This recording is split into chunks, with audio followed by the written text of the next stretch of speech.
I know this is what everyone wants to see here. We're going to be comparing Nio stock to Tesla stock. That's right. I know you think I'm absolutely insane for this. One is 200 times the value of the other, am I right? So we have Nio stock. Poor little Nio stock here sitting at $2.69. You already know that. You know that's right. And Mr. Tesla just out here stomping ahead. Right now at $400 a freaking share, 405.59. So, what in the world is going on? Obviously, Tesla here, 200 times the value of a Nio stock. But which of these is actually a better buy? We're going to take a look at it today. We're going to look at all of the numbers, and just to be 100% fair, I want to put a little bit of defense on Nio's name here. I know we get a lot of bashing of Nio. I'm gonna put a defense on this, and a lot of it's just gonna be due to the valuation. So we're gonna take a look on this. If we're just looking overall on Nio stock here, this is a guy that IPO'd earlier, actually, let's look at the max chart. Earlier in 2018, actually September of 2018, IPO'd, and since then, this poor little fella has succumbed to what a lot of IPOs have done recently, gone down 72% in value. So absolutely plummeted. For a little bit, it was a pretty hot little stock here at the end of 2018 when it shot up, 60, 70%, up to highs of 1064. So when it ended up being high, and then since then it's just been a steady decline, down 73% from its high. Now if you're looking at a guy like Tesla, this is just a 5-year chart. Tesla for a while here, and we're just looking 5 years out from 2014 to about let's just compare it to October of this year. So December to October of this year. So a 5-year period. This thing was literally flat. Literally flat over a 5-year period. Obviously, there was a little bit of increase and decrease here and there, but overall, the stock price didn't change between December here and October. Overall, if you're looking at that there were times in which it did, and now, if you're looking at it, it's recently just gone to the freaking moon, up 91% from lows there, and from the lows here, over 120% from the lows earlier this year in May, which is wild. And a lot of this, there's many reasons for this. A lot of it can be attributed really to a lot of the hype surrounding the future of Tesla and what they have going on.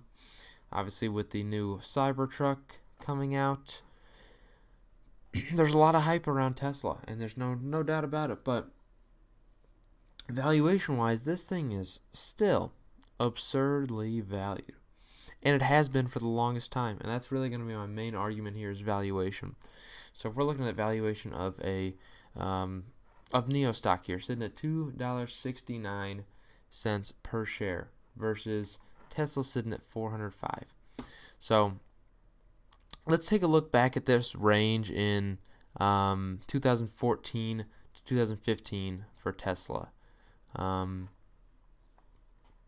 not? So if we're looking actually at sales on Tesla vehicles, this will be back in 2015. We'll go back to 2015, sure. Let's take a look at this.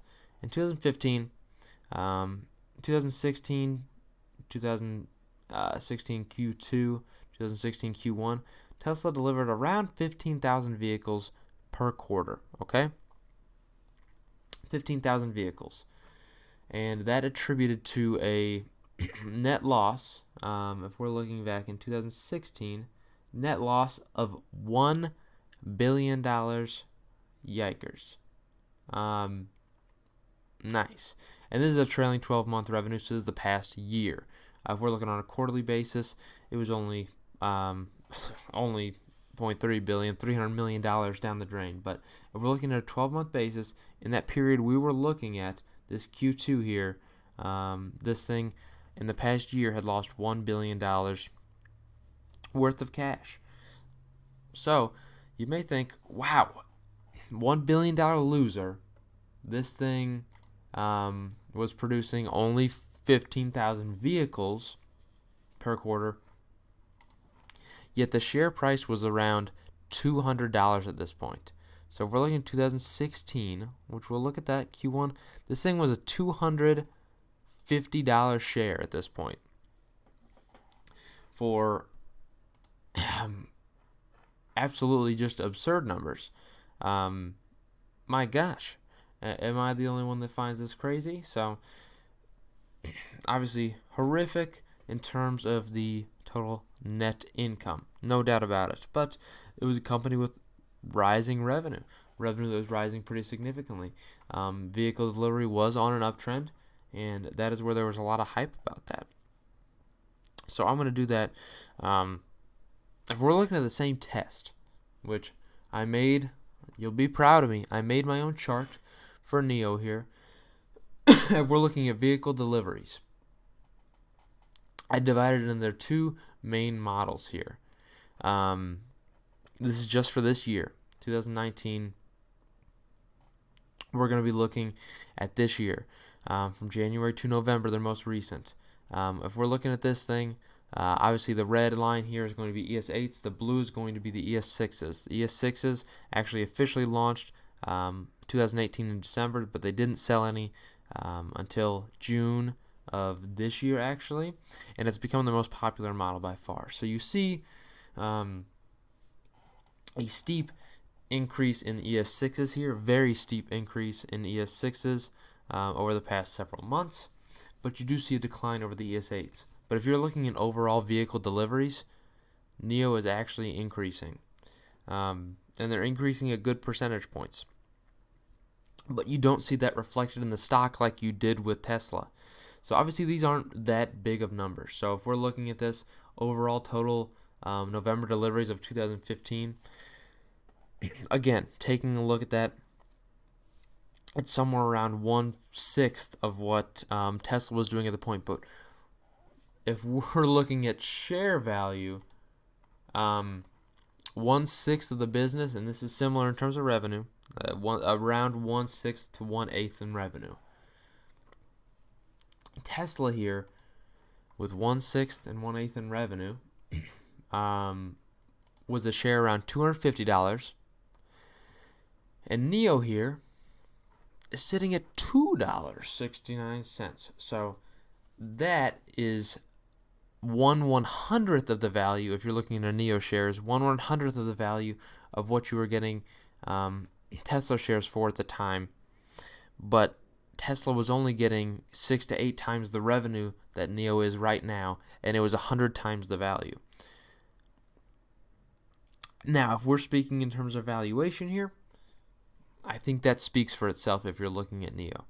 I think that this company is not one that is fairly valued. If you're looking at the kind of hype that you get around a company like Tesla, I don't think Nio's shares are actually fairly valued for that.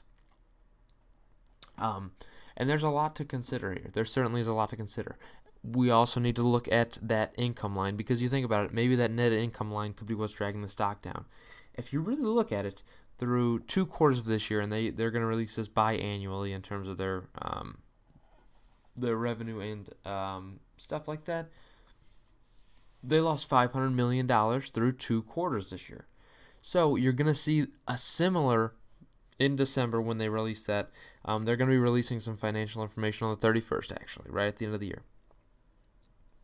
You're most likely going to see a net loss of right around $1 billion, which, again, is the same as what you see here for Tesla during that same time period when they delivered that in terms of vehicles. So, if you're looking at it, it shouldn't be net income that's dragging this stock price down. It shouldn't be. And it shouldn't be growth, because if we're looking at this, overall vehicle delivery has seen a steady growth. It is not necessarily anything outlandish in terms of growth, but it is steady growth. And I think that needs to be noted here. That would be my main argument for why I believe Nio is not necessarily fairly valued if you're looking at Tesla. But you also have Tesla at the time was really only offering the Model 3, to be fair. Whereas Nio now is offering 2 vehicles, and they should be potentially in 2020, offering a third vehicle, the Eve project, which we will entirely see how that goes. I don't necessarily know if the release is going to be plausible for 2020. To me, it's more of a 2021 thing, but if we're looking ahead of the curve, I think Nio is offering more than Tesla was at that time in 2016 when we were looking at those revenue and income numbers, actually, and delivery numbers. And I think it is very important to mention that the market Nio is operating in is in China. The market they're operating in is one that has absolutely been hammered this year.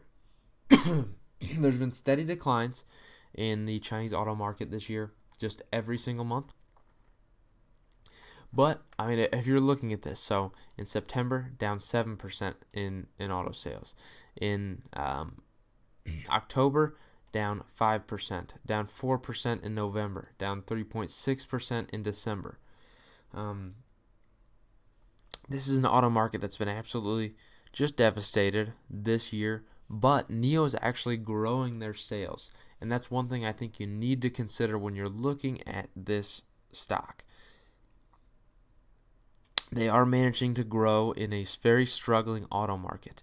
And I think the Chinese auto market is going to struggle for quite a little bit longer. And I don't think that's necessarily crazy to believe, but Nio has an edge over their competitors there. And obviously Tesla just opening up a gigafactory there could hurt Nio for sure in the long run. But overall, if you're looking at electric vehicles, Nio has a very competent product, and they're poised to actually be pretty successful. If we're looking for next year's projections in terms of the Chinese auto market, you see a couple of these here. So January, they're expecting 3% decrease, then only a 2% decrease in February. So we're looking to level out and become a little bit more stagnant as opposed to decrease. So if that is the case, that only proves to benefit Nio a little bit more, because they should be able to produce and deliver more vehicles because of that, if they're growing this auto market again. And there's a lot of factors to consider. And I think Nio is going to work on expansion, just like Tesla is right now. They're really working on expanding and developing their markets a little bit more. Nio needs to operate in a lot more than just majority business in China, because of the fact that not only do we have ride sharing is a big factor in terms of people purchasing vehicles, we have the infamous one-child policy produced by the Chinese government, where families can only have one child without having to pay for them, technically, and there could be a fine imposed, or there is a fee to have any additional children, which, again, seems absurd, but overpopulation, understandable. I mean, I understand reasoning behind it, but it does seem very absurd. So if you think about that, you can have a slowing population increase, which means it could hurt the auto market long term, which is why Nio is going to need to work on expansion. And I know Nio USA is still a thing, but there's no plans for necessarily releasing any vehicles in the United States until maybe late 2020 or 2021. And if they do that, I think they have a fantastic chance of that. But my main point here still exists. Why isn't that hype necessarily included in this share value? You know what I mean? It's included in the Tesla share value. It still is to this day. Tesla is nowhere near worth $400 per share at their current business level. What they're doing right now, I mean, they have a PE ratio that's non-existent, obviously, because they don't make profit. But once they do make profit, they won't actually fit into this proper valuation for years to come down the road. At least 4 years before they actually meet this fair valuation here. But this is priced to that growth. And that's why you see this share value right now. People are pricing it, expecting for future business. But you don't see that with Nio stock right now. And I think there's certainly a chance that Nio could have a fantastic year in 2020. And I think once investors see the value that could exist, I think there's a chance that this thing could shoot up quite a bit. And I think they're just going to need to post another couple quarters of consecutive growth. And I think then investors might start flocking back into this. But overall, this is what I think when I'm looking at these two stocks. And let me know what you think on this. If you agree with me, let me know. But overall, we'll see how things go.